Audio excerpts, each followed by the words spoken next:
Ma description des démons, c'est des personnes sans corps. C'est très important de vous rendre compte que vous avez affaire à une personne.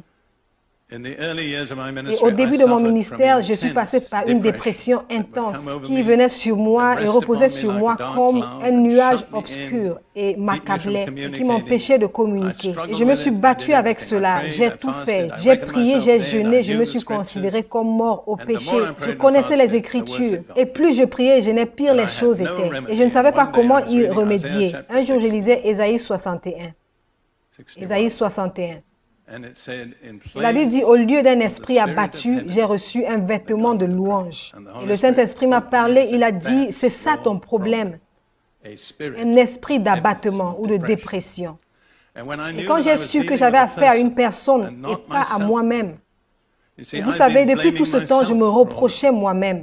Quand je me suis rendu compte qu'il s'agissait de quelqu'un d'autre, j'étais à 80% dans ma délivrance. Et en effet, j'ai compris par révélation qu'il s'agissait d'un esprit familier, c'est-à-dire un esprit qui suit une famille. J'ai réalisé que le même esprit avait affecté la vie de mon père pendant des années. Tout ce dont j'avais besoin, c'était un autre verset biblique. Je vais le partager avec vous. Joël 2, 32.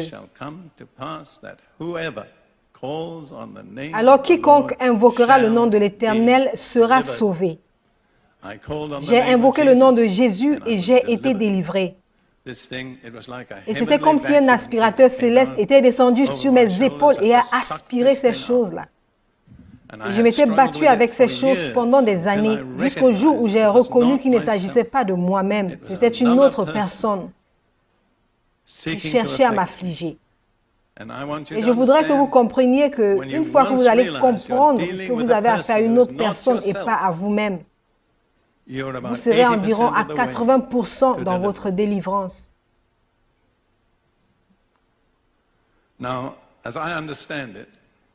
Laissez-moi dire que ça fait déjà plus de 40 ans que je traite avec les démons. Tout cela a commencé en 1963. Certaines personnes ont dit, oh, très bientôt le vrai prince va abandonner, il va changer sa doctrine. Je peux dire qu'à l'âge de 80 ans, je n'ai pas laissé tomber, je n'ai pas changé ma doctrine. Et je vous dis pourquoi. Premièrement, c'est scripturaire. Deuxièmement, ça marche. Maintenant, je vais vous donner 3 objectifs que les démons ont. Premièrement, tourmenter et torturer. Ce sont des tortureurs. Deuxièmement, vous empêcher de connaître Christ comme sauveur. Troisièmement, si jamais vous donnez votre vie à Jésus, il vous empêche de le servir efficacement. Maintenant, nous devons faire la distinction entre 2 choses, ce qu'on appelle la chair et les démons ou les mauvais esprits. La chair, c'est l'ancienne nature charnelle dont chacun de nous a hérité d'Adam. Nous sommes tous descendants d'Adam. Et Adam n'avait engendré aucun enfant jusqu'à ce qu'il devienne rebelle. Et chaque descendant d'Adam a une nature ou un rebelle en lui, et c'est le vieil homme. Une autre chose avec laquelle nous traitons, c'est les mauvais esprits. Et c'est important de savoir ce avec quoi vous avez affaire, parce que les traitements sont complètement différents. Voyez-vous, j'avais affaire à un esprit d'abattement, mais je traitais avec cet esprit comme s'il s'agissait de la chair.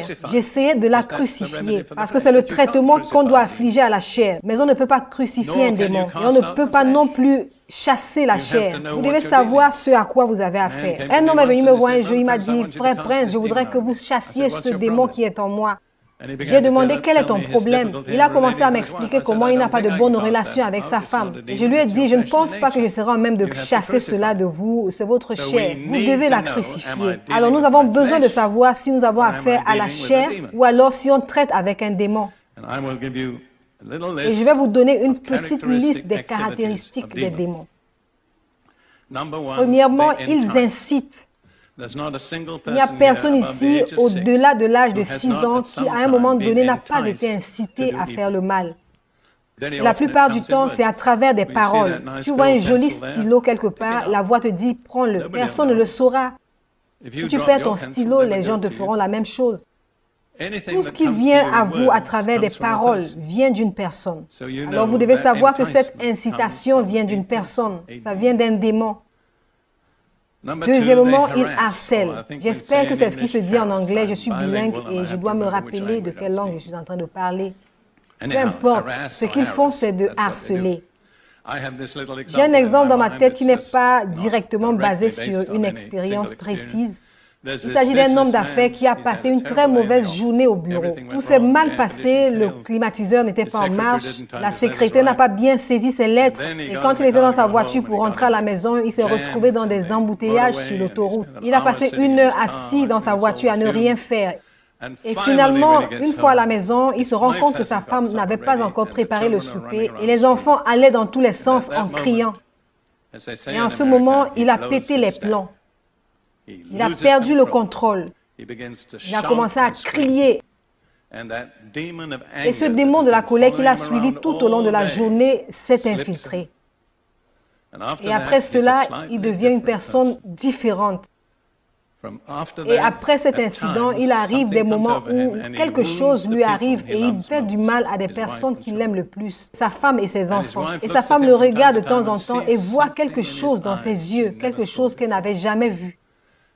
Et alors, il est repentant et pénitent et il dit, « Je suis désolé, je ne sais pas ce qui m'a poussé à le faire. » Mais nous savons ce qui l'a poussé à le faire. C'était un démon de la colère, vous voyez. Ce démon l'a harcelé et pendant un moment de faiblesse, il s'est infiltré. Ensuite, les démons tourmentent. Ce sont des tourmenteurs. Ils nous tourmentent spirituellement. Ils vont dire, Dieu ne t'aime pas, tu n'es pas vraiment sauvé. C'est la forme de tourment la plus commune. Ils tourmentent émotionnellement avec la peur. Ils tourmentent physiquement avec toutes sortes de choses comme la maladie et ainsi de suite. Ce sont des tourmenteurs. Et Jésus a dit, écoutez, si vous ne pardonnez pas à votre frère, Dieu vous livrera à vos tourmenteurs. Qui sont-ils? Les démons. Beaucoup de chrétiens sont entre les mains des démons parce qu'ils ont refusé de pardonner aux autres. Ensuite, les démons obligent, ils nous poussent à faire des choses que nous ne voulons pas vraiment faire. Certaines choses qu'ils vous obligent à faire sont vraiment comiques. J'ai reçu une lettre de la part d'une femme de 25 ans après une séance de délivrance et elle disait, c'est la première semaine de ma vie, aussi longtemps que je m'en souvienne, que je n'ai pas eu à ronger mes ongles. Qu'est-ce qui l'a poussé à ronger ses ongles? Un démon. Est-ce que vous y croyez? Je sais que c'est vrai. Ensuite, les démons emprisonnent. Ils font de vous des esclaves. Vous voyez, les gens peuvent pécher et arrêter le péché s'ils le décident.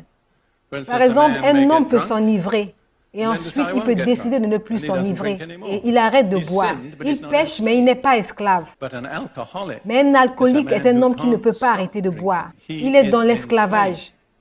Maintenant, si on met obligé et réduit en esclavage ensemble, on aura le mot addiction. Et selon moi, toute forme d'addiction, tout genre d'addiction est démoniaque. Certaines addictions sont accentuées et d'autres ne le sont pas vraiment. Mais si vous êtes addictif, vous avez un problème. Et votre problème, à 90% des cas, est démoniaque. Les démons souillent. Ils nous font nous sentir sales, impurs. Ils projettent des pensées impures, des images et des paroles impures dans notre esprit. Et j'ai eu à parler avec des gens qui m'ont souvent dit, juste à l'instant où je m'apprête à être vraiment en communion avec le Seigneur, quand je suis sur le point de l'adorer, il y a des choses horribles qui me viennent à l'esprit. Et je leur dis, rassurez-vous, c'est un démon. Tout ce qui veut vous empêcher d'adorer Dieu est un démon. Ensuite, les démons trompent. Ils sont derrière toutes sortes de fausses religions.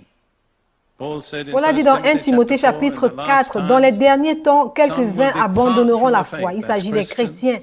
Vous s'attachez à des esprits séducteurs et à des doctrines de démons. Et croyez-moi, mes frères et sœurs, il y a beaucoup d'esprits de séduction, avec des doctrines qui sont démoniaques. Et ils sont très proches de nous tous. Finalement, les démons rendent les gens faibles ou malades, ou fatigués, ou susceptibles à la mort.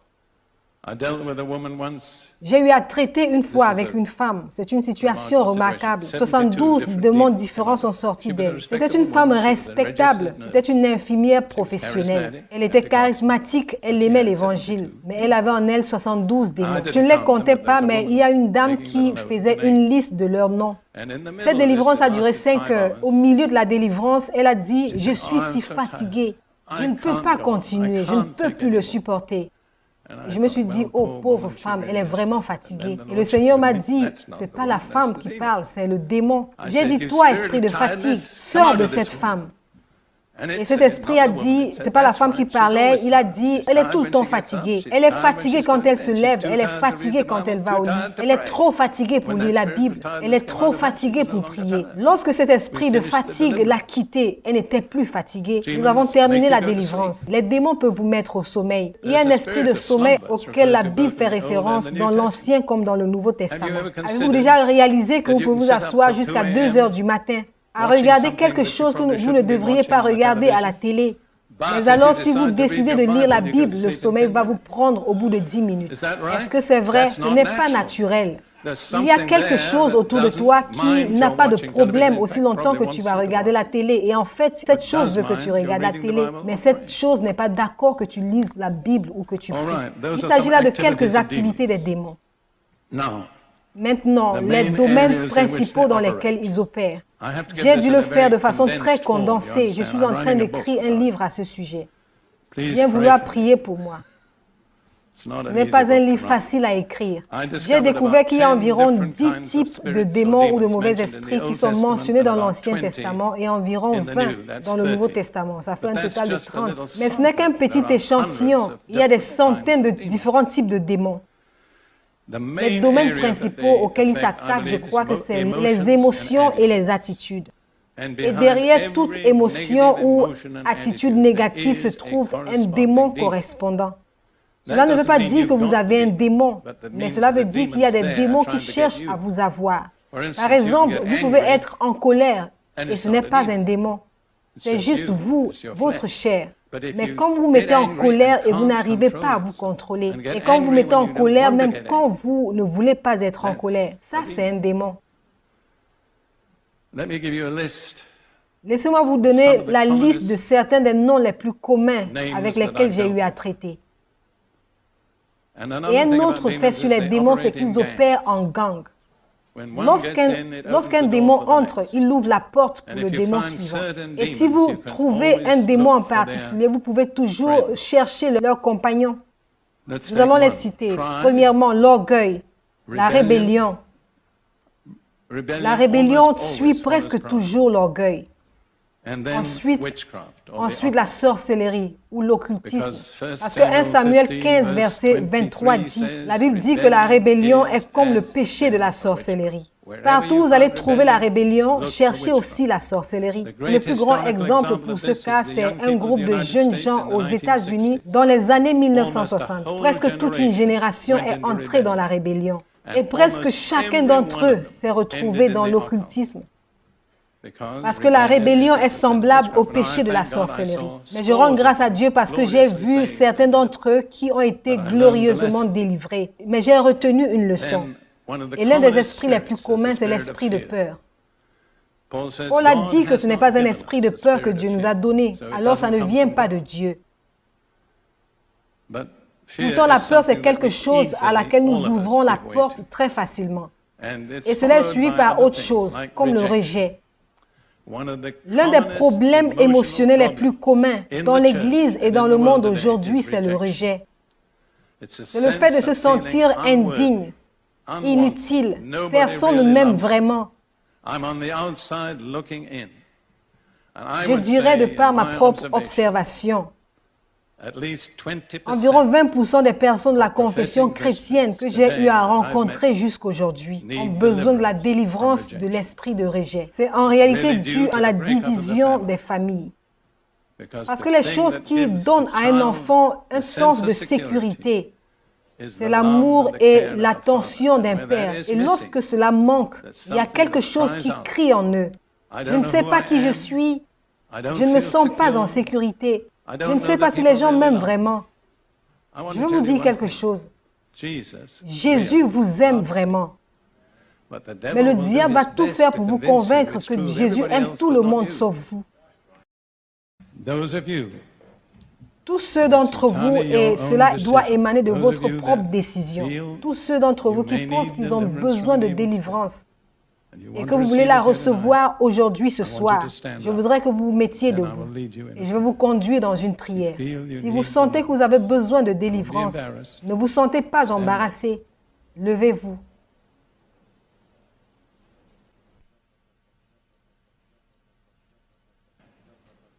Maintenant, je vais vous demander de dire cette prière. Seigneur Jésus-Christ, je crois que tu es le Fils de Dieu et que tu es le seul chemin vers Dieu, que tu es mort à la croix pour mes péchés et tu es ressuscité des morts. Maintenant, je confesse tous les péchés dont tu me rends conscient.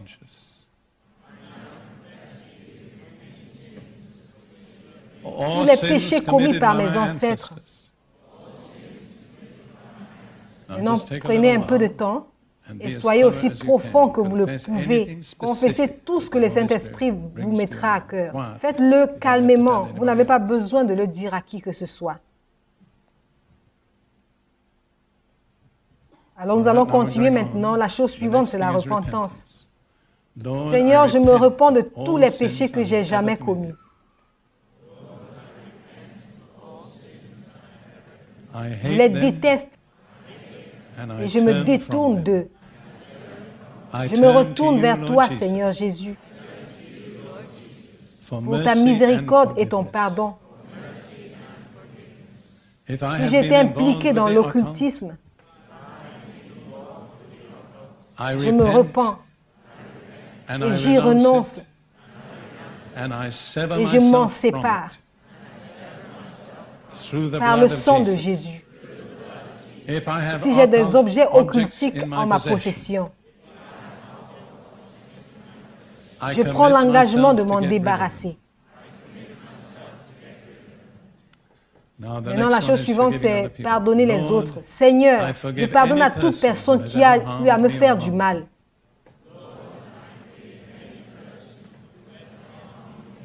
Je leur pardonne tout comme je veux que tu me pardonnes. Maintenant, prends un peu de temps pour citer les noms des personnes à qui tu dois pardonner. Et le nom le plus difficile à dire, c'est celui que tu as le plus besoin de citer.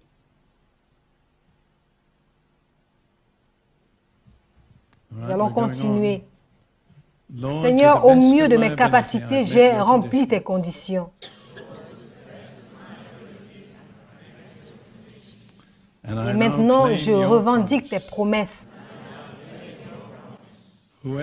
Quiconque invoquera le nom du Seigneur sera sauvé.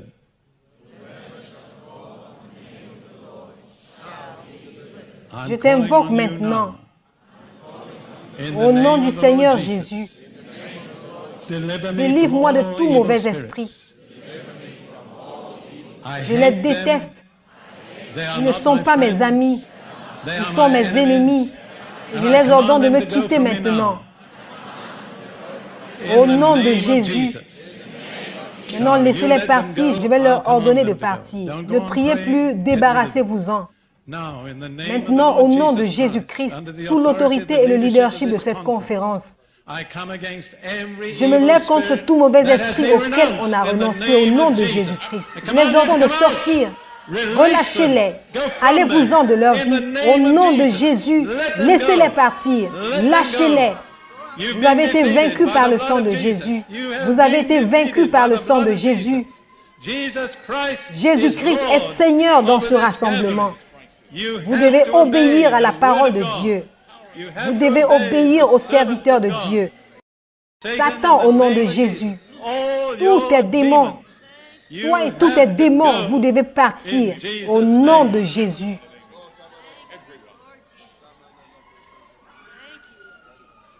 Maintenant, je vais traiter avec des catégories spécifiques. Je vais commencer avec l'occultisme. toute forme de sorcellerie. S'ils ne sont pas encore sortis, qu'ils sortent maintenant. Maintenant, au nom de Jésus, nous nous levons contre tout esprit d'occultisme, toute forme de sorcellerie, divination. Sortez au nom de Jésus. Sortez au nom de Jésus. Sortez, sortez, sortez au nom de Jésus. Vous agenouillez devant le nom de Jésus. Libérez ces gens. Sortez, sortez au nom de Jésus. Au nom de Jésus. Ça, c'est bon. Vous devez partir. Vous devez partir. Vous devez partir. Jésus vous a vaincu. Lorsqu'il est mort, il a fait couler son sang et il est ressuscité. Satan, tu dois te soumettre à nous. Au nom de Jésus, tout esprit de sorcellerie, divination, envoûtement, sortez au nom de Jésus. Partez, libérez ces gens.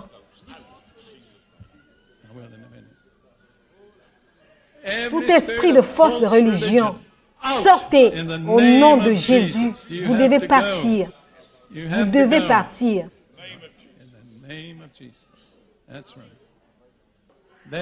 Maintenant, la rébellion.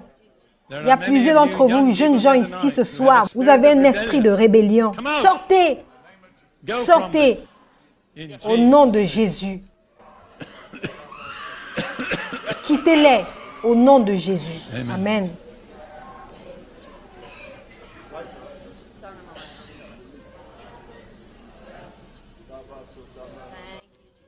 Maintenant, tout esprit de peur. Dites ceci, Dieu ne m'a pas donné un esprit de peur. Je renonce à tout esprit de peur. Et j'ordonne à cet esprit de partir. Au nom de Jésus. Qu'il parte maintenant. Sortez. Sortez. Au nom de Jésus. Sortez.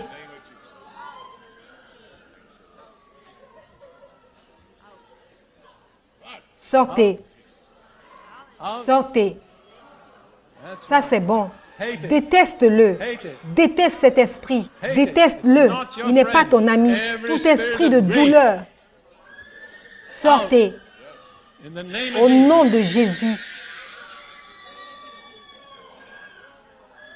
Tout esprit de solitude, dépression, rejet.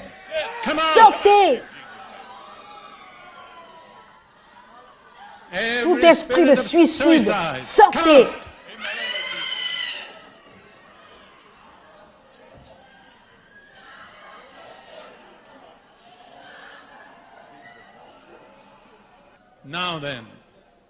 Maintenant, je voudrais que vous disiez, je ne mourrai pas, mais je vivrai pour déclarer les œuvres de l'Éternel. Est-ce que vous êtes là? Je ne mourrai pas, mais je vivrai. Et je déclarerai les œuvres de l'Éternel. Maintenant, tout esprit de mort, sortez. Sortez de ces personnes. Libérez-les au nom de Jésus. Libérez-les au nom de Jésus. Libérez-les. Tout esprit de mort. Sortez, sortez, sortez au nom de Jésus. Au nom de Jésus. La destruction, l'autodestruction. Sortez au nom de Jésus. Ça, c'est bon. Sortez. Vous n'allez pas détruire le peuple de Dieu. Ils sont la propriété de Dieu. Libérez-les. Allez-vous-en.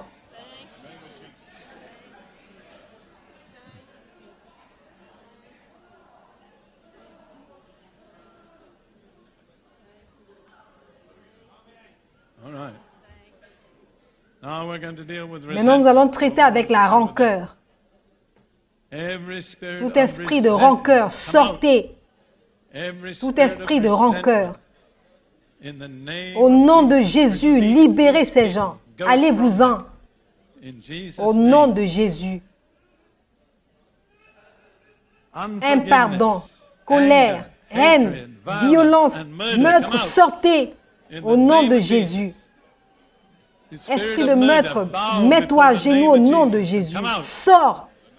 Libère-les au nom de Jésus. Sortez. Sortez. Sortez. Certains d'entre vous doivent dire cette fois, je ne mourrai pas, mais je vivrai. Je déclarerai les œuvres de l'Éternel. Dites-le. Soyez déterminés. Maintenant, nous allons traiter avec les émotions négatives. Déception. Toi, esprit de déception ici, nous mettons un terme à ton emprise sur le peuple de Dieu. Au nom de Jésus.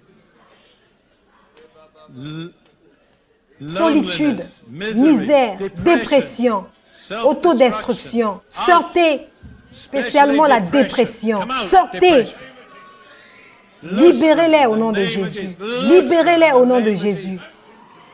Il y a plusieurs esprits de dépression ici ce soir. Sortez, allez-vous-en. Au nom de Jésus, libérez le peuple de Dieu.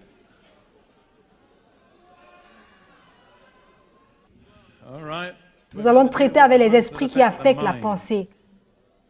Seigneur, nous nous levons contre ces esprits qui tourmentent la pensée. Incrédulité, doute, compromis, oubli, confusion, tourment et l'esprit de folie. Esprit de folie, sortez, sortez, sortez. Amen. Au nom de Jésus, au nom de Jésus.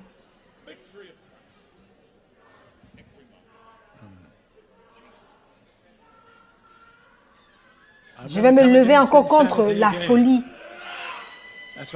Tout esprit de folie, sortez.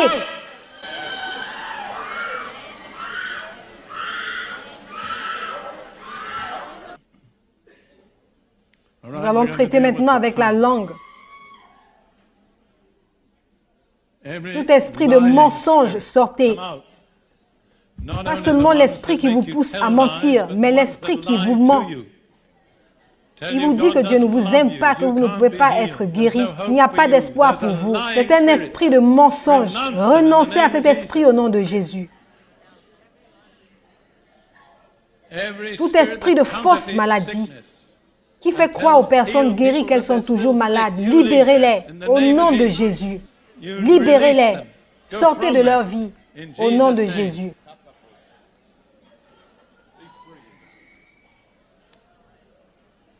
Tout esprit de malédiction et de blasphème, sortez au nom de Jésus.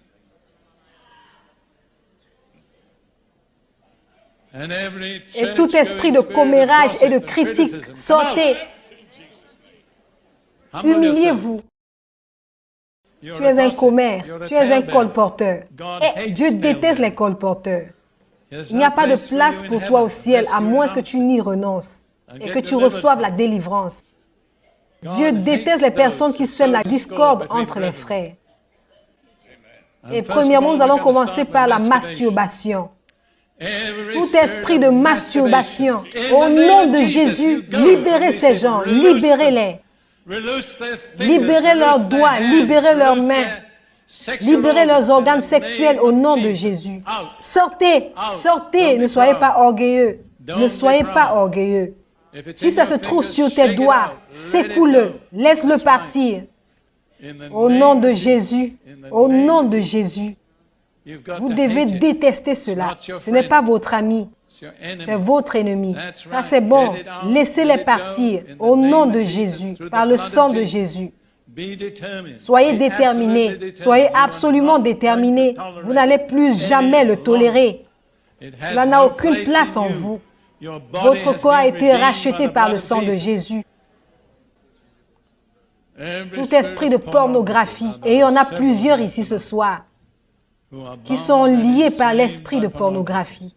Renoncez-y. Laissez-le vous quitter. Ce que vous faites dans le secret, Dieu le voit.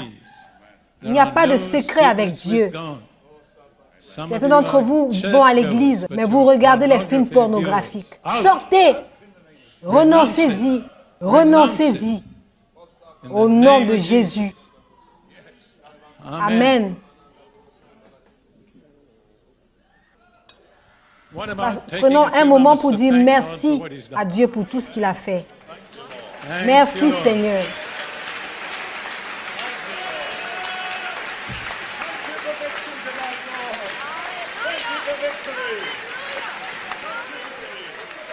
Thank you for the victory in this life.